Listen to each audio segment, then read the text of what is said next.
മടുപ്പിക്കുന്ന ഈ ആവർത്തനങ്ങൾക്കിടയിലും തീക്ഷ്ണമായ ചില ഓർമ്മകൾ ആ നിമിഷങ്ങളിലേക്ക് തന്നെ നമ്മളെ തിരിച്ചു കൊണ്ടുപോകാറില്ലേ? ഒരു തരം സ്വപ്നാടനം പോലെ.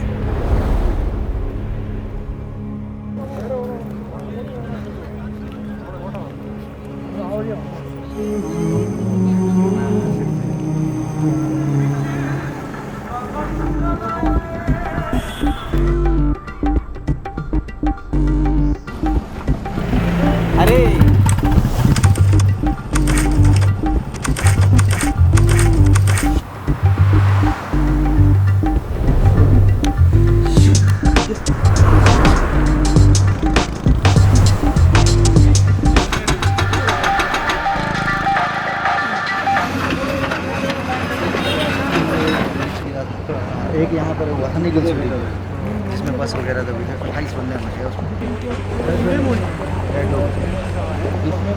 इसमें तो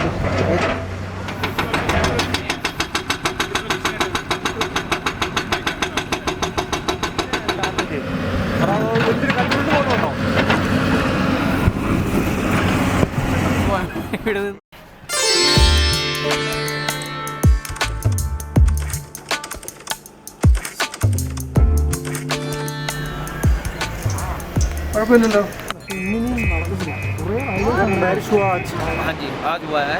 कल का भी मौसम है बारिश का ही है। सो लैंडस्लाइड हो जाएगा कभी भी होता है, कोई पता नहीं चलता।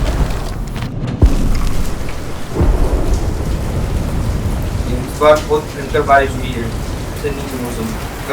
रास्ता तो सिर्फ खाली 30 किलोमीटर ही खराब है, लेकिन वो जगह बहुत डेंजर है।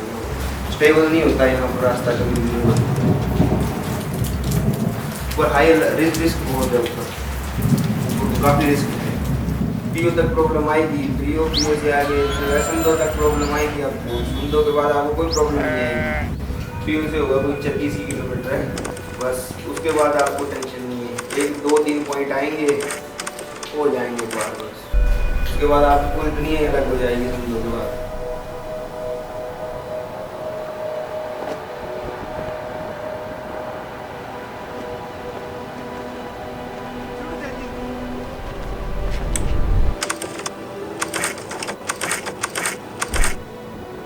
നമുക്ക് പരിചയമുള്ള ലോകം നാക്കോയിൽ അവസാനിക്കുന്നു.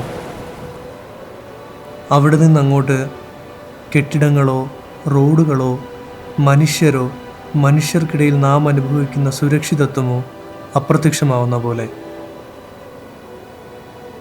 പ്രകൃതി തന്നെ സൗമ്യമായ പച്ച നിറങ്ങൾ വെടിഞ്ഞ് കൂർത്ത പാറകളും കുത്തനെയുള്ള ചെരുവുകളും നിറഞ്ഞ തീർത്തും അപരിചിതമായൊരു രൗദ്രഭാവത്തിലേക്ക് മാറുന്നു.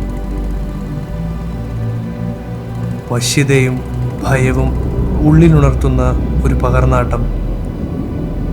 മുൻപ് കണ്ട പോലൊരു മണ്ണിടിച്ചിലിൻ്റെ ഭീതിയെ അകറ്റി നിർത്താൻ മാത്രം ശക്തമായ കാഴ്ചകൾ.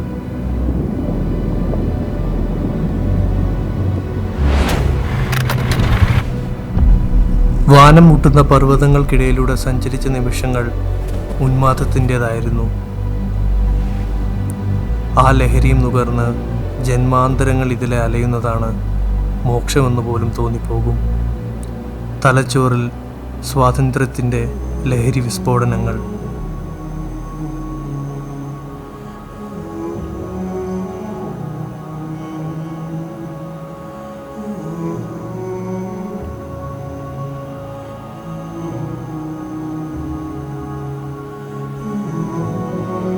അഞ്ചു കോടി വർഷങ്ങൾക്ക് മുന്നേ ഈ മായിക ലോകം തേജസ് സമുദ്രത്തിൻ്റെ അടിത്തട്ടായിരുന്നുവെന്ന് പറഞ്ഞാൽ എങ്ങനെയാണ് വിശ്വസിക്കാനാവുക?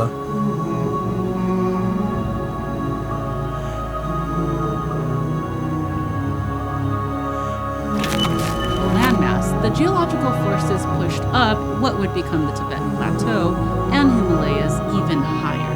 Very slowly over millions of years, one landmass is forced underneath the other. इस बर्फीले रेगिस्तान को देखकर तो आप लोग समझ ही गए होंगे कि हम लोग हिमाचल प्रदेश के स्पीति में हैं और ये है काजा, स्पीति का मुख्यालय। യുഗങ്ങൾക്ക് മുന്നേ തേജസിൻ്റെ തീരത്തും താഴ്ചയിലും ഉണ്ടായിരുന്ന ജീവൻ്റെ സാന്നിധ്യം അറിയിക്കുന്ന ഫോസിലുകളും ഹിമാലയങ്ങൾ പിറവി കൊണ്ട രഹസ്യം അറിഞ്ഞോ അറിയാതെയോ ഇവിടേക്കെത്തുന്ന പര്യവേക്ഷകരും സമയരേഖയിൽ കോടിക്കണക്കിന് വർഷങ്ങൾ അകലെയുള്ള രണ്ട് ധ്രുവങ്ങളെ അജ്ഞാതമായ ഏതോ ശക്തികൾ ബന്ധിപ്പിക്കുന്ന പോലെ തോന്നും.